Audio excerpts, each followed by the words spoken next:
ನಮಸ್ಕಾರ ಕರ್ನಾಟಕ. ಇವಾಗ ತಾನೇ ಒಂದು ಬಿಗ್ ಅಪ್ಡೇಟ್ಸ್ಗಳು ಬರ್ತಾ ಇದೆ. ಅದೇನು ಅಂತ ನೋಡೋದಾದ್ರೆ, ಮಹಿಳೆಯರಿಗೆ ಮಾತ್ರ ಅಲ್ಲ, ಪುರುಷರಿಗೂ ಕೂಡ ಬಸ್ ಪ್ರಯಾಣದಲ್ಲಿ ಉಚಿತವಾಗಿ ಓಡಾಡುವ ವ್ಯವಸ್ಥೆಯನ್ನ ನಾವು ಕಲ್ಪಿಸಿಕೊಡ್ತೇವೆ ಅಂತ ಗವರ್ನಮೆಂಟ್ ಈಗ ತಾನೇ ಒಂದು ಅಪ್ಡೇಟ್ ಬಿಡ್ತಾ ಇದೆ.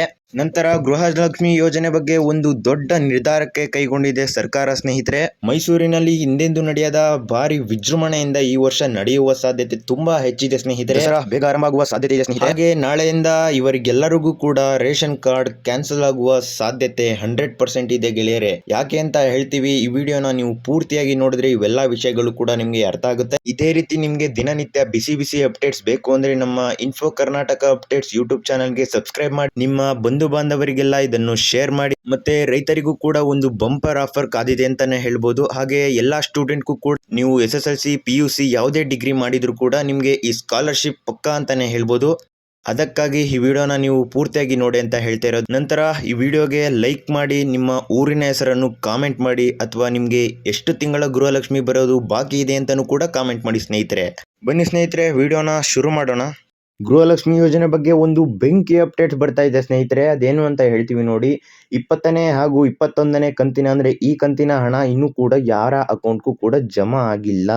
ಇದನ್ನ ಕೇಳಿದ್ದಕ್ಕೆ ಲಕ್ಷ್ಮೀ ಹೆಬ್ಬಾಳ್ಕರ್ ಅವರು ಏನ್ ಹೇಳಿದ್ದಾರೆ ಅಂದ್ರೆ, ನಾವು ಮೇ 28ನೇ ತಾರೀಕಿಗೆನೆ ಈ ಎಲ್ಲಾ ಕಂತಿನ ಹಣವನ್ನ ನಾವು ಖಾತೆಗೆ ಹಾಕಿದ್ದೇವೆ, ಆದರೆ ಕೆಲವು ತಾಂತ್ರಿಕ ದೋಷಗಳಿಂದ ಇದು ಆಗಿಲ್ಲ ಅಂತ ಹೇಳಿದ್ರು.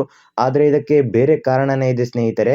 ಯಾಕೆ ಅಂತ ಹೇಳ್ತೀವಿ, ಕೇಂದ್ರ ಸರ್ಕಾರ ಒಂದು ಹೊಸ ಯೋಜನೆ ಮಾಡಿರೋದ್ರಿಂದ ಈ ನಮ್ಮ ಕರ್ನಾಟಕ ಸರ್ಕಾರ ಕೂಡ ಒಂದು ಹೊಸ ಯೋಜನೆಯನ್ನ ತಂದಿದೆ.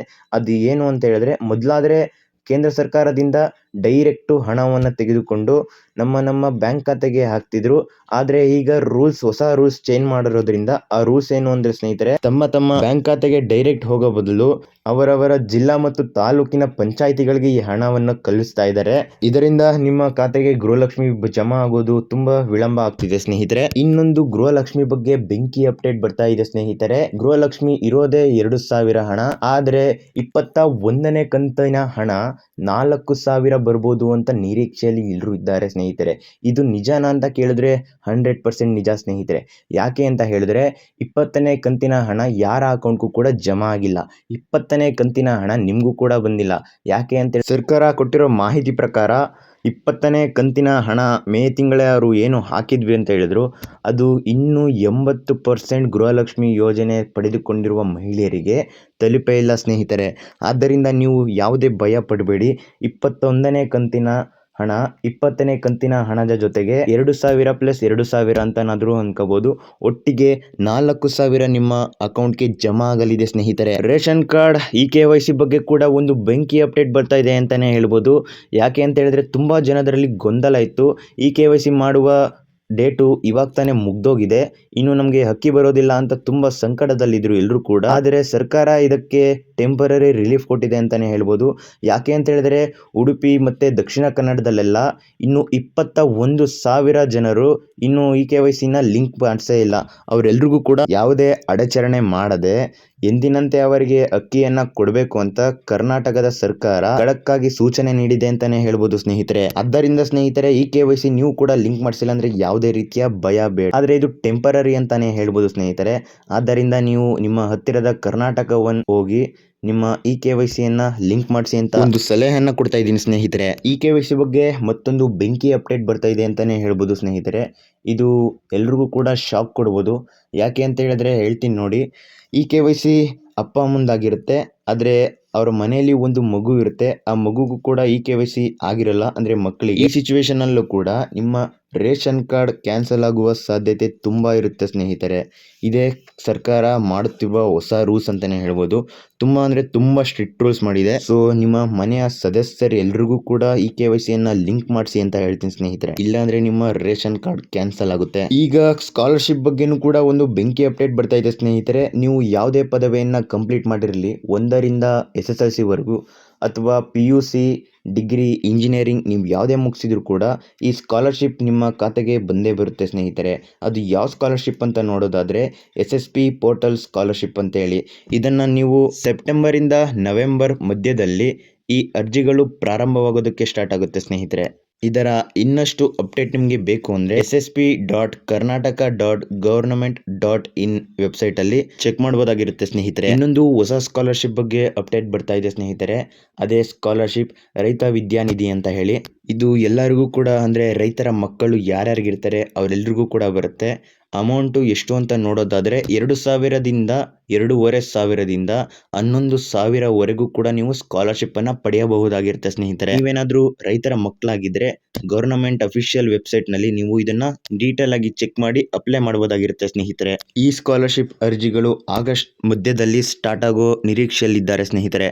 ನಂತರ ಇನ್ನೊಂದು ಸ್ಕಾಲರ್ಶಿಪ್ ಇದೆ ಸ್ನೇಹಿತರೆ. ಅದರ ಹೆಸರೇ ವಿದ್ಯಾನಿಧಿ ಅಂತ ಹೇಳಿ. ಇದು ಯಾರ್ಯಾರಿಗೆ ಎಲಿಜಿಬಲ್ ಇದ್ದಾರೆ ಅಂತ ನೋಡೋದಾದ್ರೆ ಹಿಂದುಳಿದ ವರ್ಗಗಳು ಅಂದರೆ SC ST ಈ ರೀತಿ ಯಾವ್ದು ಹಿಂದುಳಿದ ವರ್ಗ ಕ್ಯಾಸ್ಟ್ಗಳಿರುತ್ತೆ ಅವರೆಲ್ರಿಗೂ ಕೂಡ ಇದು ಅನ್ವಯ ಆಗುತ್ತೆ ಸ್ನೇಹಿತರೆ. ಅಮೌಂಟ್ ಎಷ್ಟು ಬರುತ್ತೆ ಅಂತ ನೋಡೋದಾದ್ರೆ ಸ್ನೇಹಿತರೆ 1,500ದಿಂದ 15,000ವರೆಗೂ ಹಣ ಬರ್ಬೋದು ಸ್ನೇಹಿತರೆ. ಹಿಂದುಳಿದ ಮಕ್ಕಳು ಯಾರ್ಯಾರು ಹಾಸ್ಟೆಲ್ ನಲ್ಲಿ ಸ್ಟೇ ಮಾಡಿರ್ತಾರೆ ಅವರ ಖರ್ಚು ವೆಚ್ಚಕ್ಕಾಗಿ ಈ ಹಣವನ್ನು ಕೊಡ್ತಾ ಇದ್ದಾರೆ ಅಂತ ಹೇಳ್ಬೋದು ಸ್ನೇಹಿತರೆ. ಸೊ ಇದಾಗಿತ್ತು ಫ್ರೆಂಡ್ಸ್, ಎಲ್ಲ ಒಂದೇ ವಿಡಿಯೋದಲ್ಲಿ ಎಲ್ಲಾ ತರಹದ ಸ್ಕಾಲರ್ಶಿಪ್ ಬಗ್ಗೆ. ನೀವು ಯಾವ ಸ್ಕಾಲರ್ಶಿಪ್ಗೆ ಎಲಿಜಿಬಲ್ ಇದ್ದೀರಾ ಅಂತ ಕಾಮೆಂಟ್ ಮಾಡಿ ಸ್ನೇಹಿತರೆ. ನಂತರ ಪುರುಷರಿಗೂ ಕೂಡ ಉಚಿತ ಬಸ್ ಪ್ರಯಾಣದ ಬಗ್ಗೆ ಯೋಜನೆ ಬಗ್ಗೆ ಒಂದು ಹೊಸ ಬೆಂಕಿ ಅಪ್ಡೇಟ್ ಬರ್ತಾ ಇದೆ ಸ್ನೇಹಿತರೆ. ಎಲ್ಲಾ ಕಡೆ ಸೋಷಿಯಲ್ ಮೀಡಿಯಾದಲ್ಲಿ ವೈರಲ್ ಆಗ್ತಾ ಇದೆ. ಪುರುಷರಿಗೂ ಕೂಡ ಉಚಿತ ಬಸ್ ಪ್ರಯಾಣ ಮಾಡುವ ಸಾಧ್ಯತೆ ಇದೆ ಅಂತ ಹೇಳಿ. ನಿಜವಾಗ್ಲೂ ಹೇಳೋದಾದ್ರೆ ಇದರ ಬಗ್ಗೆ ಯಾವುದೇ ಅಧಿಕೃತ ಮಾಹಿತಿ ಸರ್ಕಾರದಿಂದ ನಿಲುವು ತಗೊಂಡಿಲ್ಲ. ಇದು ಯಾಕೆ ವೈರಲ್ ಆಯ್ತು ಅಂತ ಹೇಳಿದ್ರೆ ಸ್ನೇಹಿತರೆ, ಒಬ್ಬ ವ್ಯಕ್ತಿ ಸೋಷಿಯಲ್ ಮೀಡಿಯಾದಲ್ಲಿ ಫೇಸ್ಬುಕ್ ಅಲ್ಲಿ 20 ಜನ ಪುರುಷರು ದುಡ್ಡು ಕೊಟ್ಟು ಹೋದ್ರೆ 30 ಜನ ಮಹಿಳೆಯರು ಉಚಿತವಾಗಿ ಪ್ರಯಾಣ ಮಾಡ್ತಾರೆ ಹೀಗೆ ಹೇಳಿ ಸೋಷಿಯಲ್ ಮೀಡಿಯಾದಲ್ಲಿ ಸಖತ್ ವೈರಲ್ ಮಾಡಿದ್ರು. ಸೊ ಇದು ವೈರಲ್ ಆಗೇ ಇದೆ ಸ್ನೇಹಿತರೆ. ಆದರೆ ಇದರ ಬಗ್ಗೆ ಸರ್ಕಾರ ಯಾವುದೇ ಅಧಿಕೃತ ಸೂಚನೆ ಕೊಟ್ಟಿಲ್ಲ ಸ್ನೇಹಿತರೆ. ಸೊ ಪುರುಷರಿಗೂ ಕೂಡ ಉಚಿತ ಬಸ್ ಪ್ರಯಾಣ ಬೇಕು ಅನ್ಸುತ್ತಾ? ಕಾಮೆಂಟ್ ಮಾಡಿ ಸ್ನೇಹಿತರೆ. ಇನ್ನೊಂದು ಸಖತ್ ಬೆಂಕಿ ಅಪ್ಡೇಟ್ ಬರ್ತಾ ಇದೆ ಸ್ನೇಹಿತರೆ. ಅದೇ ಮೈಸೂರಿನ ದಸರಾದ ಬಗ್ಗೆ. ಮೈಸೂರಿನ ದಸರಾ ಯೂಶಲಿ 45 ದಿನಗಳಕ್ಕಿಂತ ಮುಂಚೆ ಆಚರಣೆ ಸ್ಟಾರ್ಟ್ ಆಗ್ತಿತ್ತು. ಅದಕ್ಕೆ ತಯಾರಿಯನ್ನ ಗವರ್ನಮೆಂಟ್ ನಡ್ಸ್ಕೊಂತಿತ್ತು 45 ದಿನಕ್ಕಿಂತ ಮುಂಚೆನೆ. ಆದರೆ ಈ ವರ್ಷದಿಂದ ಮಾತ್ರ 3 ತಿಂಗಳಕ್ಕಿಂತ ಮುಂಚೆನೆ ಈ ತಯಾರಿಯನ್ನೆಲ್ಲ ಸರ್ಕಾರ ಹಮ್ಮಿಕೊಂಡಿದೆ ಅಂತಾನೆ ಹೇಳ್ಬೋದು ಸ್ನೇಹಿತರೆ. ಇನ್ನೊಂದು ಹೊಸ ಬೆಂಕಿ ಅಪ್ಡೇಟ್ ಬರ್ತಾ ಇದೆ ಸ್ನೇಹಿತರೆ. ಅದೇನು ಅಂತ ಹೇಳಿದ್ರೆ ಮೈಸೂರು ಬೆಂಗಳೂರನ್ನ ಮೀರಿಸುವಷ್ಟು ಬೆಳೆದಿದೆ ಅಂತಾನೆ ಹೇಳ್ಬೋದು. ಯಾಕೆ ಅಂತ ಹೇಳಿದ್ರೆ ಕರ್ನಾಟಕದ 2ನೇ ಸ್ಥಾನದಲ್ಲಿದೆ IT ಕಂಪ್ನಿಗಳಲ್ಲಿ ಇದು. ಯಾಕೆ ಅಂದರೆ ಸ್ನೇಹಿತರೆ ಕಳೆದ ವರ್ಷದಲ್ಲಿ 47 ಹೊಸ ಕಂಪ್ನಿಗಳು ಮೈಸೂರಿಗೆ ಬಂದವು. ಇದರಿಂದ ಸುಮಾರು 4,500 ಉದ್ಯೋಗಗಳು ಸೃಷ್ಟಿಯಾಯಿತು, ಹೊಸ ಉದ್ಯೋಗಗಳು. ಸೊ ಇದರಿಂದ ಯುವಕರಿಗೆ ತುಂಬ ಅಂದರೆ ತುಂಬ ಮೈಸೂರಿನ ಮೇಲೆ ಭರವಸೆ ಬರ್ತಾ ಇದೆ. ಹೀಗೆ ಚಾಮುಂಡೇಶ್ವರಿ ತಾಯಿಯ ಆಶೀರ್ವಾದ ಮೈಸೂರಿನ ಮೇಲೆ ಇರಲಿ, ಇನ್ನೂ ಕೂಡ ಮೈಸೂರು ಅಭಿವೃದ್ಧಿ ಆಗಲಿ ಅಂತ ಹೇಳ್ತಾ ಅತಿ ವೇಗವಾಗಿ ಹೋಗ್ತಿರೋ ಮೈಸೂರಿನ ಬೆಳವಣಿಗೆಗೆ ನಿಮ್ಗೇನಿಸುತ್ತೆ ಸ್ನೇಹಿತರೆ ಕಾಮೆಂಟ್ ಮಾಡಿ. ಗೃಹಲಕ್ಷ್ಮಿ ಎಂಬ ಹೆಸರಿನಲ್ಲಿ ಮತ್ತೊಂದು ಹೊಸ ಯೋಜನೆ ಬರ್ತಾ ಇದೆ ಸ್ನೇಹಿತರೆ. ಇದಂತೂ ತುಂಬ ಇಂಪಾರ್ಟೆಂಟು, ಎಲ್ಲರೂ ಕೂಡ ಕೇಳಿಸ್ಕೋಬೇಕಾಗುತ್ತೆ. ಯಾಕೆ ಅಂತ ಹೇಳಿದ್ರೆ ಇದು 45 ಲಕ್ಷ ಶಾಖೆಗಳನ್ನ ಇದನ್ನು ಪ್ರತಿ ಹಳ್ಳಿಯಲ್ಲೂ ಕೂಡ ಓಪನ್ ಮಾಡ್ತಾರಂತೆ. ಇದರಲ್ಲಿ ನೀವು ನಿಮ್ಮ ಹಣವನ್ನು ಕಂತಿನ ರೂಪದಲ್ಲಿ ಪಡೆಯಬಹುದಾಗಿರುತ್ತೆ ಸ್ನೇಹಿತರೆ. ಇನ್ನು ಬೇರೆ ಬೇರೆ ಸಹಾಯವೂ ಕೂಡ ಇದರಲ್ಲಿ ಈ ಯೋಜನೆಯಲ್ಲಿ ಸೇರ್ಕೊಂಡಿದೆ ಅಂತ ಹೇಳ್ಬೋದು. ಇದನ್ನು ಮಹಿಳೆಯರನ್ನ ಆರ್ಥಿಕವಾಗಿ ಅಂದರೆ ಫೈನಾನ್ಷಿಯಲಿ ಸ್ಟ್ರಾಂಗ್ ಮಾಡೋದಕ್ಕೋಸ್ಕರ ಈ ಯೋಜನೆಯನ್ನು ನಾವು ತರ್ತಾ ಇದ್ದೇವೆ ಅಂತ ಲಕ್ಷ್ಮೀ ಹೆಬ್ಬಾಳ್ಕರ್ ಅವರು ಹೇಳಿದ್ದಾರೆ ಸ್ನೇಹಿತರೆ. ಈ ಯೋಜನೆ ನಿಮಗೆ ಇಷ್ಟ ಆಯ್ತಾ? ಕಾಮೆಂಟ್ ಮಾಡಿ ಸ್ನೇಹಿತರೆ. ಇನ್ನೊಂದು ಬೆಂಕಿ ಅಪ್ಡೇಟ್ ಬರ್ತಾ ಇದೆ ಸ್ನೇಹಿತರೆ. CM ಸಿದ್ದರಾಮಯ್ಯ ಹಾಗೂ DCM DK ಶಿವಕುಮಾರ್ ಅವರ ಹೆಸರಲ್ಲಿ ಒಂದಲ್ಲ ಎರಡಲ್ಲ ಸ್ನೇಹಿತರೆ 30 ಕೋಟಿ ರೂಪಾಯಿನ ವಂಚನೆ ಮಾಡಿರುವ ಹಗರಣ ಈಗ ಬೆಳಕಿಗೆ ಬರ್ತಾ ಇದೆ. ಇದನ್ನ ಮಾಡಿದ್ದು ಒಬ್ಬಳು ಮಹಿಳೆ.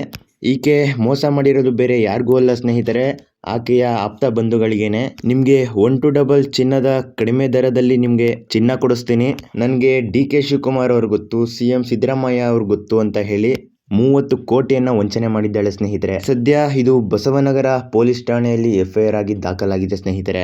ಇವಾಗ ಬರ್ತಾ ಇರುವ ಬೆಂಕಿ ಅಪ್ಡೇಟ್ಸ್ ಕೇಳಿದ್ರೆ ನೀವಂತೂ ಎಲ್ಲರೂ ಕೂಡ ಖುಷಿ ಪಡ್ತೀರಾ ಸ್ನೇಹಿತರೆ. ಯಾಕೆ ಅಂದ್ರೆ ಮೊಬೈಲ್ ತಗೊಳ್ತೀರಾ ಅಲ್ವಾ, ಈ ಮೊಬೈಲ್ ತಗೊಳ್ಳೋ ದುಡ್ಡಿಗಿಂತ ಕಡಿಮೆ ಬೆಲೆಗೆ ಈ ಎಲೆಕ್ಟ್ರಿಕ್ ಬೈಕ್ ಸಿಗ್ತಾ ಇದೆ ಅಂತ ಹೇಳ್ಬೋದು. ಈ ಬೈಕ್ ಹೆಸರು ಸ್ನೇಹಿತರೆ ಒಡಿಸಾ ರೇಸರ್ ನಿಯೋ ಅಂತ ಹೇಳಿ. ಇದರ ಬೆಲೆ 52,000 ಅಷ್ಟೇನೆ. ಎಲ್ಲ ಯೂಟ್ಯೂಬ್ ವ್ಲಾಗ್ಸ್ಗಳು ಕೂಡ ಇದನ್ನ ಪ್ರಮೋಟ್ ಮಾಡ್ತಾ ಇದ್ದಾರೆ. ಅಂದ್ರೆ ಈ ಗಾಡಿ ತುಂಬಾ ಚೆನ್ನಾಗೇ ಇರುತ್ತೆ ಅಂತಾನೆ ಹೇಳ್ಬೋದು. ಇನ್ನು ಮೈಲೇಜ್ ಅಥವಾ ಬೇರೆ ಯಾವುದೇ ರೀತಿಯ ಅಪ್ಡೇಟ್ಗಳು ಬಂದಿಲ್ಲ. ಇನ್ನೊಂದು ಅಪ್ಡೇಟ್ ಬರ್ತಾ ಇದೆ ಸ್ನೇಹಿತರೆ, ಡೆಲ್ಲಿಯಲ್ಲಿ 10 ವರ್ಷ ಮೇಲಾಗಿರುವ ಗಾಡಿಗಳಿಗೆ ಯಾವುದೇ ರೀತಿಯ ಪೆಟ್ರೋಲ್ ಹಾಕೋದಿಲ್ಲ ಅಂತ. ಇದನ್ನು ಯಾಕೆ ಮಾಡ್ತಾ ಇದ್ದಾರೆ ಅಂದರೆ ಸ್ನೇಹಿತರೆ, ಡೆಲ್ಲಿಯಲ್ಲಿ ತುಂಬ ವಾಯು ಮಾಲಿನ್ಯ ಇದೆ.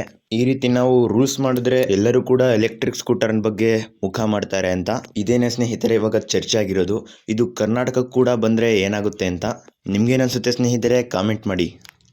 ಸೊ ಇದಾಗಿತ್ತು ಫ್ರೆಂಡ್ಸ್ ಇವತ್ತಿನ ಪ್ರಮುಖ ಸುದ್ದಿಗಳು. ಈ ವಿಡಿಯೋ ನಿಮಗೆ ಏನಾದರೂ ಇಷ್ಟ ಆಗಿದ್ರೆ ಲೈಕ್ ಮಾಡಿ, ಶೇರ್ ಮಾಡಿ ಹಾಗೂ ನಮ್ಮ ಇನ್ಫೋ ಕರ್ನಾಟಕ ಯೂಟ್ಯೂಬ್ ಚಾನಲ್ಗೆ ಸಬ್ಸ್ಕ್ರೈಬ್ ಮಾಡಿ ಫ್ರೆಂಡ್ಸ್. ಬಾಯ್.